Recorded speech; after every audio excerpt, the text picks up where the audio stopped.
내 이름은 스에나가 카츠미. 26살의 지극히 평범한 회사원이다. 이번엔 나와 내 친구 사이에 있었던 일을 이야기해볼까 한다. 내게는 동갑내기 친구가 있다. 이름은 후나키 야스오. 한 대기업의 후계자다. 이 녀석과는 어찌어찌 10년 넘게 친구로 지내고 있다. 고등학교 때 배드민턴부에서 짝이 된 걸 시작으로 친해졌다. 그 이후 운동부를 나와서도 계속 같이 다녔고 우린 대학교도 같이 다녔다. 대학 졸업 후 나는 작지도 크지도 않은 지극히 평범한 일반 중소기업의 영업사원이 됐고 야스오는 후계자로서 매일 아버지 회사 일에 매진하고 있다. 서로 입장이 많이 달랐지만 우리 관계에 별다른 문제는 없었다. 그렇긴 해도 서로 너무 바빠 요즘 통 연락을 못하고 있었는데 어느 날 야스오에게 이런 라인을 받게 됐다. 야, 오랜만이네. 잘 지내지? 오, 진짜 오랜만이네. 난 그럭저럭 지내고 있어. 넌? 여전하지 뭐. 사실은 나 곧 결혼하거든. 카츠미, 왜 그래? 야. 미안. 순간 너무 놀라서 잠깐 말이 안 나왔어. 이게 그렇게 놀랄 일이냐? 너도 참. 그도 그럴게. 우린 아직 20대잖아. 우리도 곧 30이야. 그닥 빠른 것도 아니지. 하긴 넌 대기업의 후계자기도 하고 그렇긴 하겠다. 그래서 상대는 누군데? 아직 너한텐 소개한 적이 없긴 한데 우리 회사랑 오래 알고 지낸 회사의 따님이야. 뭐? 설마 정략 결혼이야? 그런 거 아니야. 너 드라마를 너무 본 거 아니냐? 뭐 사업적으로 윈윈이라는 사실을 부정하진 못하겠지만 우린 연애 결혼이야. 그래? 그럼 다행이고. 그래서 너한테 부탁할 게 있는데. 뭔데? 결혼식 때 축사 좀 해주라. 그 외에 친구 대표 축사 같은 거 있잖아. 뭐 괜찮겠어? 내가 친구 대표라니? 좀 더 유명한 사람이 하는 게 좋지 않을까? 너 말곤 할 사람이 없어. 알면서 그래. 그런 거면 기꺼이 해야지. 나만 믿어. 땡큐. 감동적인 축사 기대할게. 야스오의 축사 부탁을 나는 흔쾌히 받아들였다. 그리고 약 반년 후 야스오는 순조롭게 결혼식 날을 맞이했다. 사장님의 후계자와 귀하게 자란 아가씨의 결혼식인 만큼 무척이나 넓었던 식장에는 회사 관계자로 보이는 훌륭한 분들이 있었고 물론 야스오의 부모님도 계셨다. 고등학교, 대학교 시절 친구들도 많이 와줘서 분위기도 제법 괜찮았다. 모두가 야스오의 결혼을 축복하고 있었다. 혹시 저분이 야스오의 신부님이신가? 진짜 예쁘다. 야스오의 예비 신부를 만나본 적은 없었지만 야스오가 말했던 것처럼 딱 봐도 대기업의 따님처럼 품이 있는 분이었다. 집안 수준도 서로 같고 여러 의미로 서로가 윈윈하는 결혼이었다. 무엇보다 두 사람이 정말 행복해 보였다. 정략 결혼은 정말 아닌 것 같았다. 그러자 두 사람의 결혼이 더욱 기쁘게 느껴졌다. 그렇게 피로연도 거의 후반부에 다다랐다. 이어서 신랑 측 친구의 축사가 있겠습니다. 스에가나 카츠미님, 단상으로 올라와 주세요. 나의 축사 시간이 됐고 나는 살짝 긴장하며 단상에 올랐다. 야스오와 눈이 마주친 나는 살짝 미소를 짓고는 다시 하객 쪽으로 고개를 돌렸다. 일단 두 분의 결혼을 진심으로 축하드립니다. 야스오가 멋진 아내분을 맞이할 수 있게 되어 친구로서 정말 기쁘게 생각합니다. 조금은 틀에 박힌 문장부터 시작했다. 사실 이 반년간 제가 놀랐던 점이 두 가지 있습니다. 한 가지는 친구가 결혼을 하게 된 것이고 그리고 또 한 가지는 제 친구가 엄청난 쓰레기 새끼라는 사실을 알게 된 것입니다. 나의 이 한마디에 결혼식장은 술렁이기 시작했다. 야스오도 카츠미 라며 입을 뻐끔거리고 있었다. 하지만 이건 말실수도 농담도 아니었다. 나는 오늘 이 말을 하기 위해 여기 온 거니까. 이 사건의 발단은 지금으로부터 약 1년 전이다. 야스오가 결혼 소식을 말하기 직전이기도 하다. 난 그날도 평소처럼 퇴근해서 돌아와 맥주를 마시며 편하게 휴식을 취하고 있었다. 그러던 중 고등학교 친구인 카네카와에게 라인이 왔다. 오랜만이야. 혹시 나 기억하려나? 카네카와, 당연히 기억하고 있지. 잘 지냈어? 나야 뭐 그냥 회사 다니면서 지내지. 나도 그래. 근데 갑자기 무슨 일이야? 그게 배드민턴부 졸업자들끼리 동창회를 하자는 이야기가 나와서. 좋지. 회사 일이랑 안 겹치면 나도 꼭 갈게. 오케이. 야스오한테도 말했어?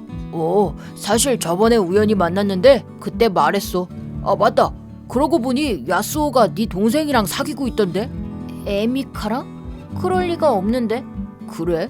저번에 만났을 때 둘이 같이 있던데. 그니까 내 동생이랑 야스오가 같이 있는데 우연히 만났다는 거야? 두 사람 사이도 꽤 좋아 보이던데. 잘못 본 건가? 네 여동생이 아닌가? 글쎄, 나도 잘 모르겠네. 동생한테 한번 물어볼게. 사실 내게는 6살 어린 동생이 있다. 이름은 에미카고, 이 연락을 받았을 때 동생은 대학교 2학년이었다. 나이차가 많이 나는 동생이라서 어릴 때부터 동생을 예뻐했고 항상 일로 바쁘셨던 부모님 대신 내가 동생을 돌봐왔었다. 하지만 몇 년 전 교통사고로 부모님이 모두 돌아가시고 말았다. 그 후 서로를 의지하며 살아왔기 때문에 나는 동생의 오빠기도 했고 아빠기도 했다. 물론 에미카는 야스오를 만난 적이 있었다. 하지만 그건 우리가 고등학교 때 일이고 그 당시 에미카는 초등학생이었다. 때문에 그 둘이 연인 사이로 발전할 리는 없었다.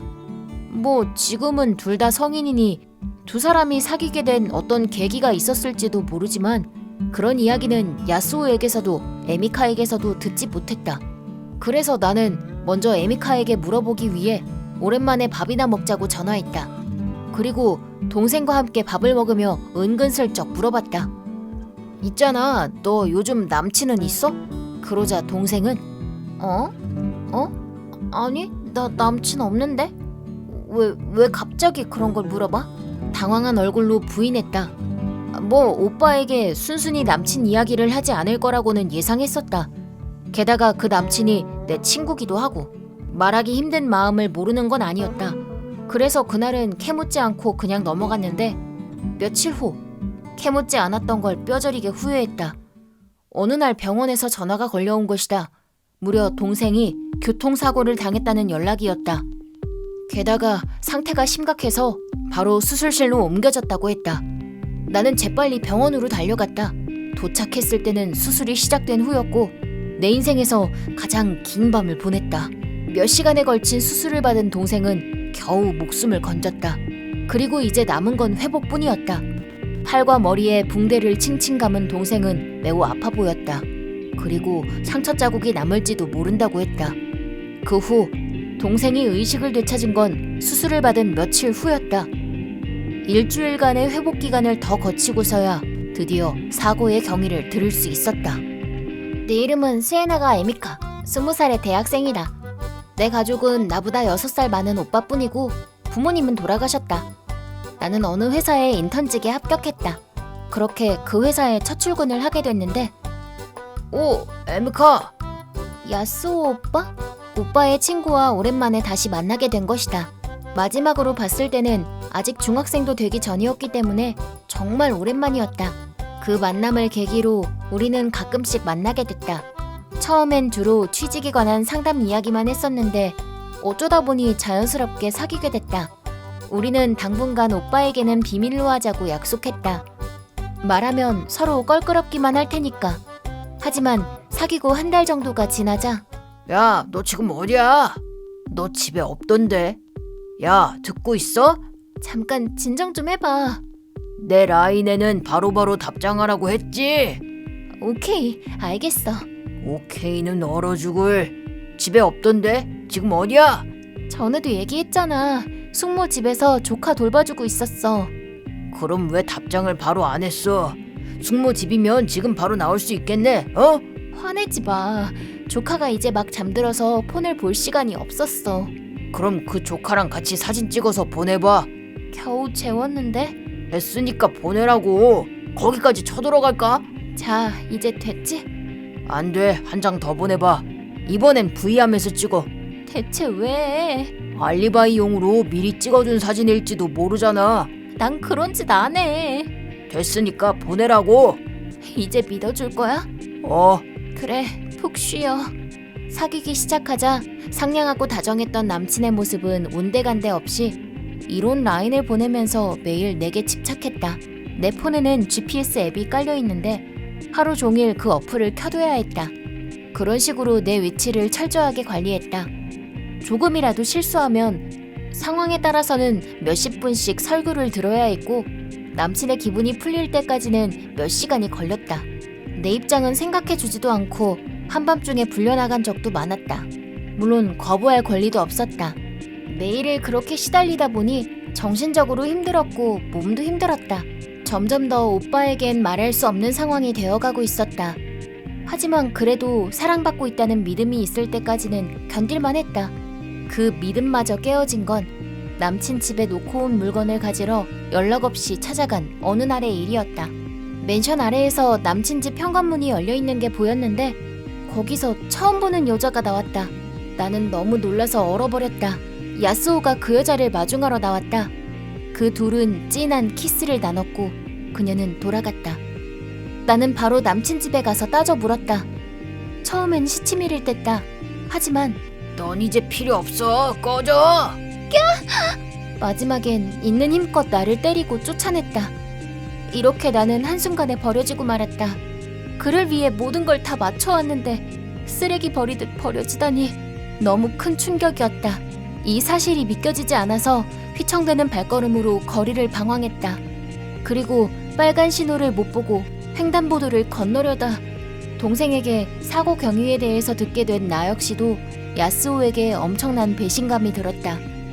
그 직후 야스오에게 결혼 소식을 듣게 된 것이었다. 나는 분노로 떨리는 손을 필사적으로 진정시키며 오케이라는 답장을 보냈다. 그 후 야스오는 아무 일도 없었다는 듯 내게 연락을 해왔다. 아무래도 동생이 아무 말도 하지 않았다고 생각하는 것 같았다. 그도 그럴 것이 내가 그 사실을 알았다면 결혼식 축사를 이렇게 흔쾌히 받아줄 리가 없었겠지. 나도 아무렇지 않게 야스오를 대했다. 중간중간 주먹을 꽉 쥐고 이를 악물며 분노를 억눌러야 했지만 이건 다 최고의 복수를 하기 위한 것이었다. 이러한 사정으로 결혼식 단상에서 이렇게 폭탄 발언을 하게 된 것이다. 제 친구가 엄청난 쓰레기 새끼라는 사실을 알게 된 것입니다. 식장의 분위기가 어떻든 내 알 바가 아니었다. 나는 말을 이어나갔다. 야스오는 제 동생을 물건 취급한 것도 모자라 저기 있는 신부와 바람을 피웠... 하지만 도중에 식장 스태프에게 저지당했다. 누구의 지시인지는 모르겠으나 여기서 입 닫고 물러설 내가 아니었다. 필사적으로 저항했다. 나는 어떻게든 이 사실을 알리고자 고군분투했다. 그 순간 저 사람의 말은 다 사실입니다. 저는 저 신랑에게 엄청난 배신을 당했습니다. 에미카! 어느 틈에 식장으로 들어온 에미카가 식장 구석에서 큰 목소리로 외치고 있었다. 이건 나도 예상 밖의 일이었다. 그 후 에미카는 담담하게 야스오의 만행을 말하기 시작했다. 중간중간 증거용 라인 대화 기록의 캡처 화면을 보여주면서 말이다. 그러자 그 스태프도 이것만은 저지할 수 없었던 모양이다. 왜냐면 에리카는 성치 않은 걸음걸이에 몸의 상처는 아직 완치되지 않은 상태였고 붕대를 칭칭 감고 아파 보이는 모습으로 말하고 있었기 때문이다. 그 모습이 그녀의 말에 엄청난 설득력을 가져다 줬다. 마지막으로 야스오를 가리키며 저 남자는 정상이 아닙니다. 결혼하면 험한 꼴을 당할지도 몰라요. 신부에게 들으라는 듯 말하더니 이야기를 끝냈다. 결혼식장은 들썩거렸고 더 이상 결혼식을 진행할 만한 분위기가 아니었다. 결혼식장의 스태프도 허둥지둥거렸다. 신부는 완전히 질려버린 눈으로 야스오를 보고 있었다. 아무래도 야스오의 진짜 모습을 아직 모르고 있었던 것 같았다. 잠깐만, 이게 어떻게 된 일이야? 아니야. 이건 저 미친 여자가 주작한 거야. 저 여자애가 가진 증거기록 확인해보면 다 나오거든? 혹시 비겁한 방법을 써서 저 폰을 통으로 박살낼 생각이야? 설마 그런 식으로 저 여자를 더 힘들게 할 생각은 아니겠지? 극대노한 신부를 앞에 두고 야스오는 당황했다. 게다가 양가 부모님과 회사의 상사들이 몰려들면서 결혼식장은 엄청난 아수라장이 되고 말았다. 이 아수라장을 끝까지 못 보고 나와야 했던 게 아쉬웠다. 나와 동생은 달려온 경비원에게 잡혀 어쩔 수 없이 나와야 했기 때문이다. 하지만 조금의 후회도 없었다. 에미카, 너 몸은 괜찮아? 넌 아직 안정을 더 취해야 하는데 설마 결혼식장까지 올 줄은 생각도 못했어. 하지만 가장 큰 피해자는 나인걸. 내가 복수해야 맞는 거지. 그거야 그렇긴 한데 오빠, 빨리 말 못해서 미안해. 항상 날 지켜줘서 고마워. 오빠 오늘 엄청 듬직했어. 당연하지. 너랑 난 둘도 없는 가족이잖아. 솔직히 저 남자랑 사귀기 시작하면서 난 아무 힘도 없고 저 남자 말에 거역하면 안 되고 난 그저 저 남자 말에 순종해야 한다는 생각만 들었어. 지금 생각해보니 내가 세뇌를 당했던 것 같아. 명령에 거역하면 날 때렸거든. 누군가에게 이 이야기를 했다간 내가 죽을 수도 있겠구나 싶어서. 엉엉 우는 에미카를 나는 있는 힘껏 꽉 안아주었다. 나는 이런 식으로 에미카를 구속한 야스오를 절대 용서할 수 없었다. 그리고 좀 더 빨리 에미카를 도와주지 못한 내 자신도 용서할 수 없을 것 같다. 여기서부턴 친구에게 들은 후일담이다. 먼저 신부는 야스오의 변명에도 불구하고 결혼을 파기했다고 한다. 당연한 일이었다. 신부가 험한 꼴을 당할 게 뻔히 보였으니까. 그리고 엄청난 사건을 일으켰다는 이유로 야스오는 아버지에게 버림받았다. 뭐 결혼식에는 대단한 사람들도 많이 와 있었고 나도 자세히는 잘 모르겠는데 야스오는 이미 전에도 여자 문제 때문에 고소를 몇 번 당한 적이 있었다고 한다. 그 뒤처리를 해준 게 그의 아버지였는데 이번 일만큼은 그냥 넘어갈 수 없었던 것 같다. 하지만 그런 건 나와 아무 상관이 없었다. 나는 야스오의 아버지에게 변호사를 고용해서 야스오를 고소하겠다고 했다. 이번 사고의 치료비, 정신적 피해 보상 등 증거는 차고 넘쳤다. 이번 일로 소중한 여동생분에게 깊은 상처를 입히고 말았군요. 정말로 미안합니다. 아저씨, 전에도 야스오가 여자 문제를 몇 번 일으켰다면서요. 그때 야스오를 혼내든 회사에서 자르든 아저씨가 뭐든 하셨어야죠. 그럼 적어도 다른 여자들과 제 동생은 야스오에게 상처받지 않고 끝났을 텐데. 뭐라 드릴 말이 없군요. 마음 한편엔 야스오가 마음을 고쳐먹어줄 거라는 믿음이 있었습니다. 하지만 이렇게 배신을 당해보니 그게 헛된 믿음이라는 걸 알게 됐어요. 에미카 씨의 치료비와 심리치료비, 생활비 등은 일괄적으로 보상해드리겠습니다. 야스오의 아버지는 3천만 엔이 든 통장과 인감을 우리에게 건넸다. 내 예상을 훨씬 뛰어넘는 금액에 나와 에미카는 깜짝 놀랐다. 원래는 변호사를 통해 재판을 받아야 한다는 건 압니다. 하지만 부디 이 돈으로 합의해 주실 수는 없을까요? 그렇게 또 당신은 야스오를 감싸고 눈 감아줄 생각인 건가요? 내가 참지 못하고 큰 소리를 치자 야스오의 아버지는 생각지도 못한 답을 했다. 아니요. 이 3천만 엔은 야스오의 전 재산입니다. 결혼 후의 생활비와 야스오의 월급에서 자동이체로 저금해온 돈이기도 합니다. 신부에게 줄 위자료는 제 돈으로 갚기로 했는데 향후 그 돈도 차차 돌려받을 생각입니다. 그럼 앞으로 야스오는 어떻게 되는 건가요? 일단 우리 회사에선 해고될 겁니다. 그 후 야스오는 또 다른 회사에서 일하게 될 겁니다. 특수청소원이라는 일인데 자택에서 돌아가신 분의 뒷정리를 하는 일입니다. 보통 근성으로는 지속할 수 없는 일이죠. 앞으로 그 녀석은 사택에서 살게 될 거고 핸드폰도 모두 압수될 겁니다. 24시간 감시체제로 도망갈 수도 없게 할 생각입니다.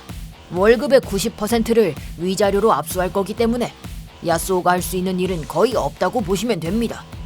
체포되어 실형 기간이 생기면 바로 일을 시킬 수도 없을 거고 무엇보다 그 녀석이 갱생하려면 교도소보다는 지옥 같은 노동을 경험시키는 게 더 효과적이라고 생각합니다. 야스오 아버지의 계획을 들은 나와 에미카는 놀란 얼굴로 서로를 마주봤다. 확실히 그 계획대로면 체포당하는 것보단 더 힘든 나날을 보내게 될 것이다.